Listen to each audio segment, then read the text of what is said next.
많은 영상 중 클릭해주셔서 고맙습니다. 과학 아님 역사, 오늘은 미스테리 이야기입니다. 여러분, 지구가 사실 안이 텅 비어 있다고 하면 믿으시겠습니까? 오늘은 이렇게 생각하는 사람들의 이야기인 지구 공동설에 대해서 알아보겠습니다. 지구 공동설은 지구가 속이 빈 구조를 가지고 있으며 내부에는 별도의 생태계, 혹은 심지어 고급 문명이 존재할 수 있다고 주장합니다. 우리가 모르는 지구 어딘가에 내부 입구가 있다고 하는데요. 이러한 지구 공동설을 주장하는 사람들은 북극이나 남극 또는 다른 특정 지역에서 이러한 입구를 찾을 수 있다고 합니다. 먼저 앞서 언급한 것처럼 지구 공동설을 지지하는 사람들은 지구가 속이 빈 구조를 가지고 있다고 합니다. 이 이론은 수세기 동안 여러 형태로 존재해왔으며 고대 문명의 신화부터 시작해 현대 음모 이론에 이르기까지 다양한 변형을 거쳐왔는데요. 먼저 역사적 배경을 알아보겠습니다. 지구 공동설의 초기 형태는 고대 문화에서도 찾아볼 수 있습니다. 예를 들어 그리스 신화에는 지하세계가 존재하며 이는 사후 세계로의 입구로 여겨졌습니다. 17세기와 18세기에는 이 이론이 더 구체적인 과학적 가설로 발전하기 시작했으며 일부 과학자들은 이 이론을 지지했습니다. 실제로 지구 공동설을 증명하기 위한 탐험 시도는 역사적으로 몇 차례 있었습니다. 가장 유명한 사례 중 하나는 20세기 초 노르웨이의 탐험가와 발명가인 올라프 얀센과 어부인 그의 아버지 옌스 얀센의 탐험 이야기입니다. 올라프 얀센은 지구 내부를 실제로 탐험 시도를 했다고 주장합니다. 그는 1906년 자신과 아버지가 북극 해역을 항해하다가 지구 내부로 들어가는 입구를 발견했다고 주장했습니다. 그의 이야기에 따르면 그들은 북극의 어느 지점을 지나는 동안 강력한 소용돌이에 휩쓸려 내부 세계로 들어갔으며 그곳에서 고도로 발달된 문명과 마주쳤다고 합니다. 이 문명은 큰 신체적 특징을 가진 거인들로 이루어져 있었고 그들의 기술은 표면 세계의 것보다 훨씬 발달되어 있었다고 주장합니다. 올라프 얀센은 내부 세계의 중앙에 태양과 같은 빛이 존재하며 그곳의 기후는 온화하고 자연 환경이 잘 보존되어 있었다고 설명합니다. 또한 그는 그곳에서 식물과 동물, 그리고 사람들이 조화롭게 공존하는 모습을 목격했다고 주장했습니다. 이 탐험 이야기는 책 더 스모키 가드에 자세히 기술되어 있다고 합니다. 더불어 그는 지구의 내부 세계가 외부 세계와 연결되어 있다고 믿었습니다. 하지만 이러한 올라프 얀센의 주장은 과학적 검증을 받지 못했으며 대부분의 과학 커뮤니티에서는 환상적인 이야기로 간주됩니다. 이렇듯 지구 공동설을 주장하는 사람들은 지구 내부의 외계인이나 혹은 거인의 존재 가능성을 말합니다. 지구 내부의 외계인이나 거인과 같은 초자연적 존재들이 거주하고 있다는 것입니다. 일부 이론가들은 이 거대한 내부 세계가 외계 문명의 은신처로 사용되고 있다고 주장합니다. 이들은 지구 내부 세계가 표면의 환경 변화로부터 보호받는 완벽한 장소라고 믿으며 고대 문명과의 접촉이 여전히 이어지고 있다고 추측합니다.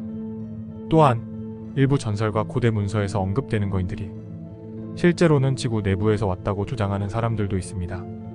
또한 미국의 유명한 탐험가 리처드 버드 제독은 1947년 남극을 비행하면서 내부 세계에 대한 여러 가지 이야기를 남겼다고 알려져 있습니다. 버드 제독은 비행일지에 미지의 땅과 온화한 기후, 비행기를 유도하는 미확인 비행 객체에 대해서 언급했다고 전해집니다. 이러한 기록은 일부에서 지구 내부에 진입했을 가능성을 시사하기도 합니다. 또한 지구 공동설을 뒷받침할 수 있다고 주장되는 과학적 근거도 있다고 하는데요. 그 중 하나는 중력 이상 현상입니다. 일부 지역에서 예상보다 중력이 약한 현상이 관찰되었는데 이는 지구 내부에 큰 공간이 존재하기 때문이라는 겁니다. 그 말은 즉 지구 내부에 큰 공간이 있다는 것이죠.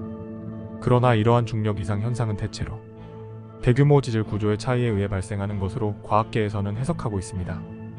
이렇게 지구 공동설은 과학적 근거 부족으로 인해 이 주류 과학 커뮤니티에서는 인정받지 못하고 있습니다. 지구의 밀도와 중력 측정, 지진파 연구 등 현대 과학을 통해 얻은 데이터는 지구가 견고한 코어를 가진 고밀도의 행성임을 증명한다며 지구 공동설을 부정합니다. 또한 지구의 질량과 부피를 통해 계산된 밀도는 지구 공동이 존재한다는 가설과 맞지 않습니다. 지구의 중력도 내부가 속이 빈 구조라면 설명이 되지 않습니다. 이어서 지진파는 지구 내부의 구조를 분석하는 데 사용되기도 합니다. 이 데이터는 지구가 견고한 핵과 액체 외핵, 그리고 고체 멘틀로 이루어져 있음을 보여줍니다. 지구의 신비는 공동설에만 국한되지 않습니다. 고대부터 현대에 이르기까지 지구 내부에 숨겨진 차원이 존재할 수 있다는 다양한 이론이 제기되어 왔습니다. 예를 들어 불가사의한 지하 도시들과 지하에서 발견된 거대한 동굴 시스템들은 지구가 얼마나 복잡한 구조를 가지고 있는지를 보여줍니다. 특히 터키의 카파도키아에 위치한 데린 구유나 카이마클리와 같은 지하 도시는 수천 년 전 거대한 인구가 지하에서 생활할 수 있었음을 증명합니다. 데린쿠유라는 도시는 1963년에 발견되었으며 최소 85m의 깊이로 지하에 펼쳐져 있습니다. 이 도시는 최대 2만여 명의 사람들을 수용할 수 있을 정도로 크며 여러 층으로 구성되어 있습니다. 데린쿠유에는 주거 공간과 저장 공간, 축사와 교회, 학교, 그리고 와인 및 기름 생산을 위한 공간 등이 포함되어 있습니다. 이 도시는 특히 긴 통로와 내부에서만 잠글 수 있는 거대한 돌로 만든 문을 통해 외부의 위협으로부터 보호받을 수 있도록 설계되었습니다. 도시 카이마클리는 데린쿠유와 마찬가지로 복잡한 구조와 여러 층으로 이루어져 있으나 규모는 조금 더 작습니다. 카이마클리는 8개 층까지 발굴되었으며 초기 기독교인들이 로마 제국의 박해로부터 피신하기 위해 사용했다고 알려져 있습니다. 이곳 역시 생활에 필요한 모든 시설이 갖추어져 있어 장기간 독립적으로 생활할 수 있었습니다.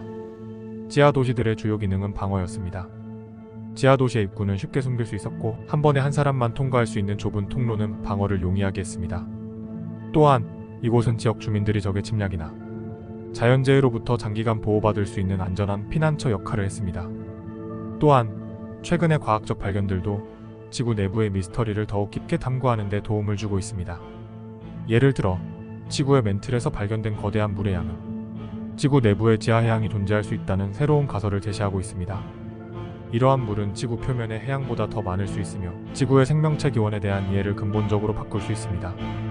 이와 함께 고대 문명의 설화와 전설에서도 지구 내부에 숨겨진 세계에 대한 언급이 자주 등장합니다. 예를 들어 인디언 전설에 따르면 초기 인류는 지하에서 올라왔으며 스며나온 세계에서 살아가고 있었다는 이야기가 전해집니다. 이러한 전설은 지구 내부에 또 다른 생명체가 존재할 가능성을 암시하며 오늘날 UFO와 외계 생명체에 대한 주장과도 연결됩니다. 리처드 이버드 제독의 이야기를 다시 생각해볼 때 그가 남긴 기록이 단지 환상일지 아니면 아직 발견되지 않은 지구의 신비를 일부 포착한 것일지 고민해볼 필요가 있습니다.